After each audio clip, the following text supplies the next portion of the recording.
Assalamualaikum warahmatullahi wabarakatuh.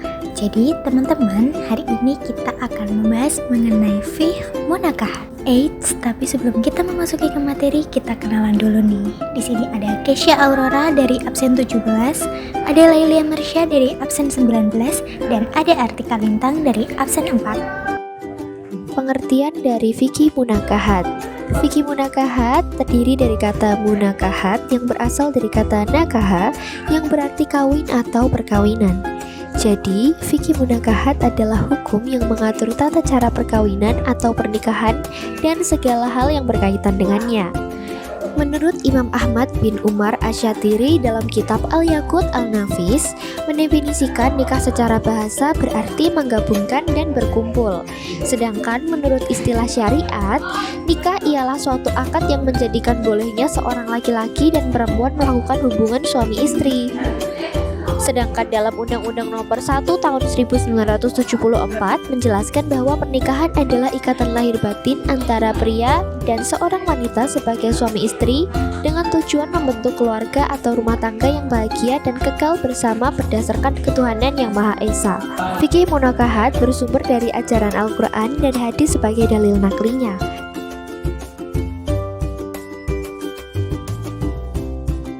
Fikih munakahat tentunya memiliki tujuan-tujuan tertentu. Beberapa tujuan dari fikih munakahat diantaranya adalah: yang pertama, untuk memenuhi kebutuhan manusia. Yang kedua adalah untuk membangun rumah tangga. Yang ketiga adalah untuk meningkatkan ibadah. Dengan pernikahan diharapkan juga akan meningkatkan ibadah, lebih taat, serta saling meningkatkan ketakwaan. Yang selanjutnya adalah untuk mendapatkan keturunan. Berikut penjelasan ringkas terkait hukum menikah dalam fikih munakahat. Yang pertama yaitu sunnah. Hukum sunnah menikah ditujukan untuk orang yang sudah mampu dari segi lahir dan batin untuk menikah. Yang kedua yaitu wajib. Hukum wajib menikah ditujukan untuk orang yang telah mampu menikah. Yang ketiga, mubah, artinya diperbolehkan. Seseorang yang dihukumi mubah untuk menikah apabila faktor-faktor yang mengharuskan maupun menghalangi terlaksananya pernikahan tidak ada pada diri seseorang tersebut. Yang keempat, makruh. Yang kelima, yaitu haram. Hukum menikah menjadi haram bagi orang yang akan melakukan pernikahan tetapi ia mempunyai niat yang buruk. Nah, selanjutnya ini adalah lafaz ijab qabul. Ini ada dua macam. Yang pertama itu dibacakan oleh wali nikah dari pihak perempuan, dan juga ada lafaz ijab qabul yang dibacakan oleh mempelai pria. Pengertian mahram dan macamnya. Mahram adalah seseorang yang haram untuk dinikahi karena adanya hubungan nasab atau keturunan, persusuan, atau pernikahan dalam Islam. Mahram dapat dikategorikan menjadi tiga jenis. Yang pertama, mahram karena nasab, yakni keturunan. Yang kedua, mahram karena persusuan. Dan yang ketiga adalah mahram karena pernikahan. Pernikahan yang tidak sah.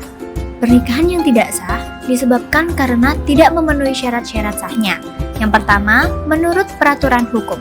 Hal ini disebabkan karena tidak memenuhi syarat-syarat menurut Undang-Undang Perkawinan, perkawinan yang dilarang, selanjutnya perkawinan tanpa izin pengadilan, pernikahan dengan paksaan, dan yang terakhir, pernikahan karena salah sangka.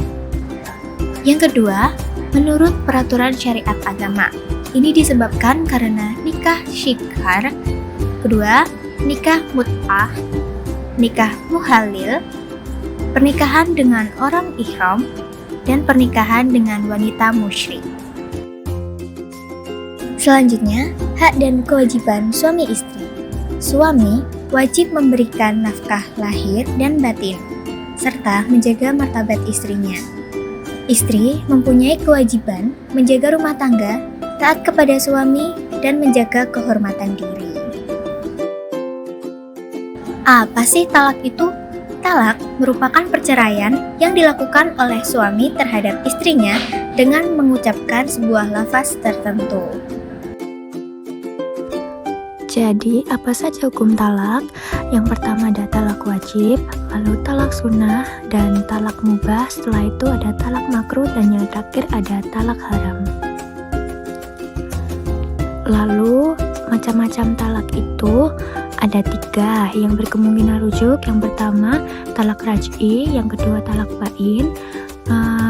Jika berdasarkan pengucapan itu talak sari dan talak kinayah.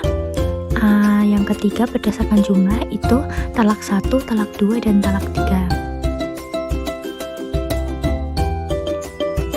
Lalu apa itu masa idah? Masa idah adalah masa tunggu yang harus dijalani oleh seorang perempuan setelah terjadi perceraian atau kematian suami sebelum ia boleh menikah lagi.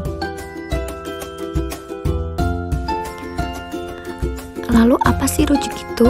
Rujuk dalam rukun Islam adalah kembalinya suami kepada istrinya yang telah ditalak 1 atau 2 kali selama masih dalam masa idah tanpa perlu akad nikah baru. Dan yang paling penting, apa itu hikmah pernikahan? Jadi, hikmah pernikahan adalah menjaga kehormatan, memenuhi fitrah manusia, memperoleh keturunan, membentuk keluarga yang sakinah, mawaddah, dan rahmah.